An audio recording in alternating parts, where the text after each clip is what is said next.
Hi Dennis, how's it going? It's going very well. How about yourself, George? Had a great day today, despite the Good. lockdown. So we played early battles, ASL scenario 25, starter kit 3, I believe, right? Yeah, has to be Yes. 3 if we have armored fighting vehicles.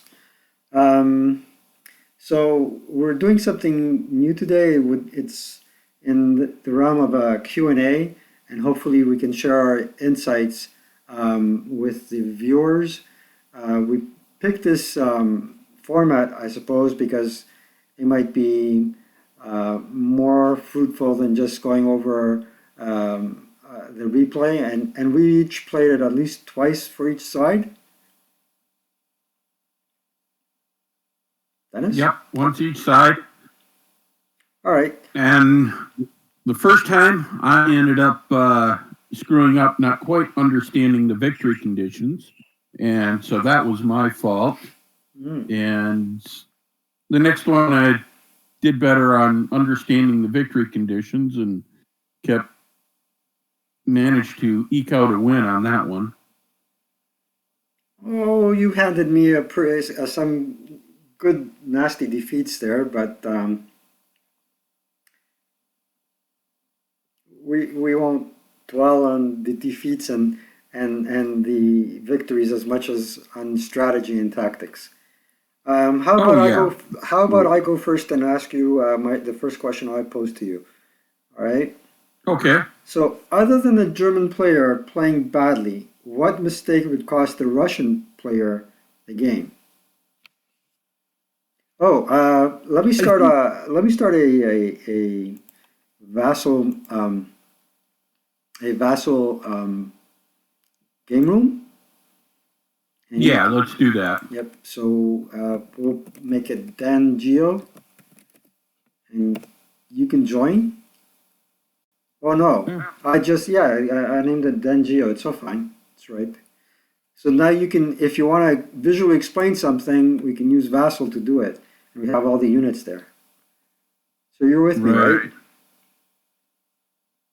Right. Do you okay. Do you want to start that file up? I don't have a log. I just put the board so in case you want to show some examples, you can put on AFVs and hex and whatnot. Oh, okay. Sure. Well, if I recall correctly, I ended up putting most of my troops in and around this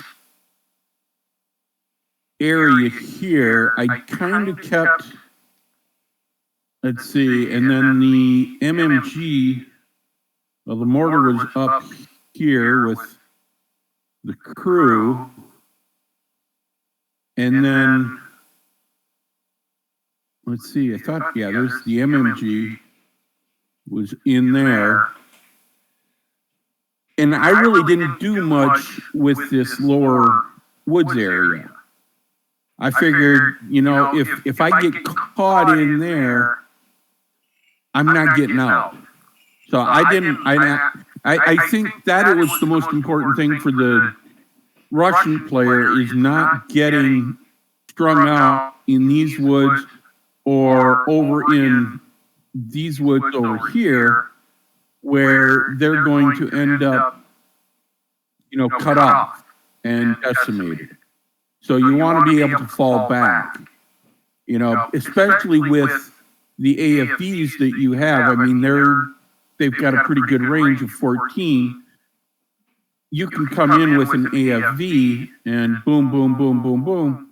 All of a sudden you're up there. You're going to be blocking any movement for troops that are down here trying to get back to their leaders that are in this woods up here. So that was kind of my big concern is when I was playing the Russians, I did not want my troops to get cut off because they're not the greatest troops to begin with, and then getting cut off, they could be eliminated pretty readily. So I thought that was the most important thing as far as, possibly costing the Russian player the game. All right. As a Russian player, what did you want to concentrate on getting rid of the troops or the German AFVs? That's a very good question there, Dennis, because if you read the early battles victory conditions, the victory conditions are, I'm reading them off the scenario card. The German wins at game end if they control four or greater than or equal to four buildings on board V, as in Victor. And now we know that Yeah. this is board V and there's not down here. Yes, no. And have greater than or two German AFVs are still mobile, neither eliminated. So that it's twofold. And now Yes. let me take a German squad and put him here in one of these buildings.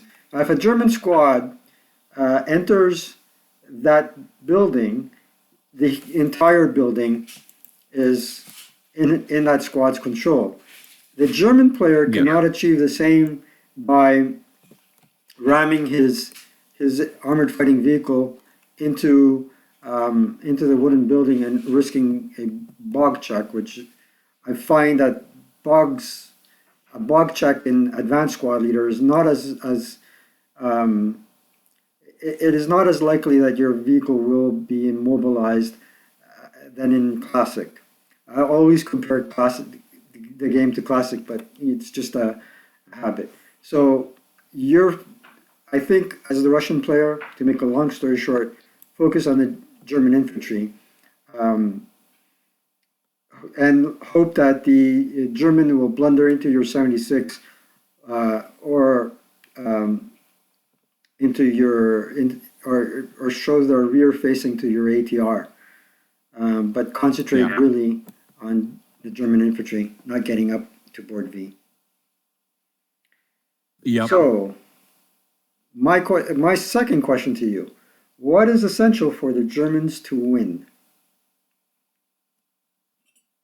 Well, besides the victory conditions, as you've already mentioned, it's really necessary to keep the German tanks alive, not simply because of the victory conditions, but they can really do some damage to the Russian troops. You know, they can get behind them, and, you know, if you've got troops that are broken, you can, or DM'd, you can get them for failure to rout and that kind of thing. So it's really critical to keep them moving along and not, you know, if the Russian anti-tank defenses are taking low percentage shots at your AFVs, then, you know, maybe you can bring troops to deal with them. Seems to be the best option, but otherwise, yeah, the Germans have to keep their tanks in motion, I think, and make them hard to hit, you know, with the ATRs and the 75, and particularly that 152, because that's a monster. You know, it opens up these tanks so easily. Are you ready for question number 3? What? You Sure. wanted, okay. Does the German player need to worry about the Russian KV-1? Here he is, the big monster, right? Yep. If so, Yeah. what's the key to knocking it out? Well, absolutely, you got to worry about it. That 152, you know, each early word German AFVs for lunch and for dinner it dines on the troops. I mean, I hit that one squad of yours and they just vanished. I'm willing to bet that if KV-1 is still operating at the end of the game, the Russians have won, simply because it can do that much damage. As a German, your best bet is to take it out with one of the DCs that you've been given, or pray you can get a malfunction on that gun. Yeah, because it's got really good armor for an early war vehicle, and it has that 152 Now, it doesn't have the mobility, and that is really helpful. So the German AFEs can run rings around it. And if you can get a rear or side shot, take it, but don't let them shoot back at you. Okay, I'm ready for your question number 3.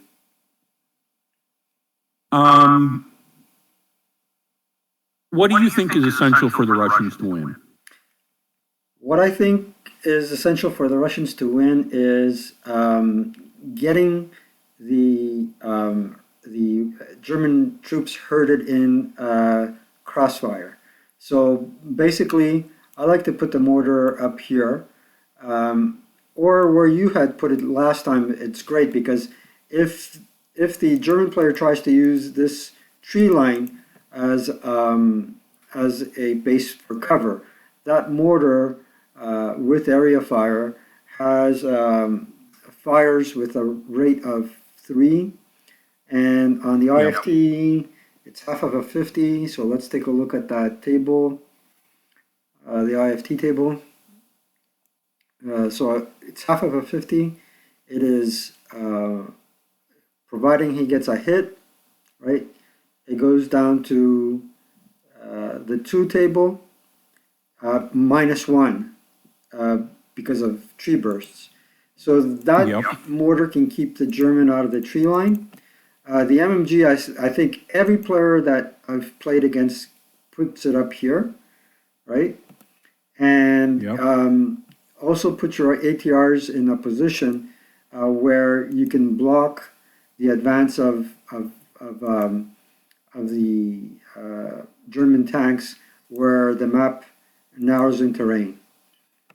Yeah, I think I put my ATR like here, and actually, I put my other one, I think it was there, because I kind of figured you'd be coming in here with some, or did I put it? I can't remember now. We played a couple. We played a few games of it. So yeah, I think at one time I did have my ATR in there, and then was it out there as well. So and you can move them back and forth as you need. They're only one portage point, so that's not too bad. That's a great position because you can hit a tank coming here. It's right along the cross grain, and then right down here. So it was a great area to put the ATR, and of course, well, it also it's not in a position where all the German units can have a group, make a 3 hex fire group and fire on it. So it's great. Yeah. So overall, Dennis, I found this game interesting. Of course, playing with you is always fun. And I think the other key element that I enjoy playing is with a person at your level, in terms of we're at the same rule skills level, is that we kind of reinforce our knowledge about the rules by reading them, referencing them, and getting our game up. So it's great. Thanks for playing with me there, Dennis. Yeah. Oh, thank you. I really enjoy playing with you, George. And yet, I do like this scenario because it's a good introduction, I think, to the AFVs, and you've got the gun as well. So that's really, it's bringing a lot of things into the game. And you're seeing the power of the 1KV1 against these early war tanks, and that's kind of interesting too, with that 152 on it. It just splits those things open like nothing. The other thing I enjoyed about this scenario was we actually got to do close combat with a multi-man counter versus AFV, and that was interesting. Yes, it was. So what do you say we end this video and on to Paper Army Scenario 10? Sounds good. With that note, I'll say goodbye to the viewers, our friends, and until next time, take care, guys.